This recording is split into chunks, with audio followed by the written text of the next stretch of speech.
সড়ক পথের চাপ কমাতে যানজট এড়াতে ব্যারাকপুর থেকে বাবুঘাট পর্যন্ত চালু হচ্ছে ওয়াটার ট্যাক্সি, চলবে দূরপাল্লার ভেসেলও। এবার ব্যারাকপুর থেকে বাবুঘাট এবং মেটিয়াবুরুজ অবধি চালু হচ্ছে ওয়াটার ট্যাক্সি। সড়ক পথে যানজট এবং যাত্রী স্বাচ্ছন্দ্যকে প্রাধান্য দিতে পরিবহন মন্ত্রী অর্জুন সিংয়ের ঘোষণা। তবে ওয়াটার ট্যাক্সির সাথে সাথে চালানো হবে দূরপাল্লার ভেসেলও। স্থলপথের পর জলপথেরও গুরুত্ব বাড়াতে চান পরিবহন মন্ত্রী অর্জুন সিং।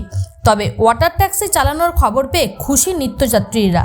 তারা জানাচ্ছেন এতে তাদের যেমন সময় বাঁচবে, তেমনি তাদের স্বাচ্ছন্দ্য যাত্রা হবে, এড়াতে পারবেন যানজটের দুর্ভোগও। দেখুন, জলপথ যদি না আমরা করি তাহলে শহরের যে ট্রাফিক চাপটা কমবে না। ওয়াটার ট্যাক্সি চলবে, ওয়াটার ট্যাক্সি আছে। এখান থেকে ধরুন ব্যারাকপুর থেকেও আমরা যদি কলকাতা ভেসেল চালু করি সঠিক সময় মতন উইদাউট অবস্ট্রাকশনে পৌঁছে যাবে। এরও অনেক রকম পরিকল্পনা আছে, সামনে দেখতে পারবেন। কোথা থেকে চলবে এই ওয়াটার ট্যাক্সি?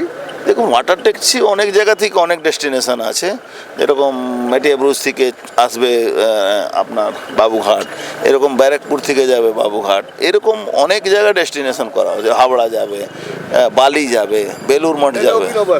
না, অভিনব একটা চেষ্টা চালানো হচ্ছে।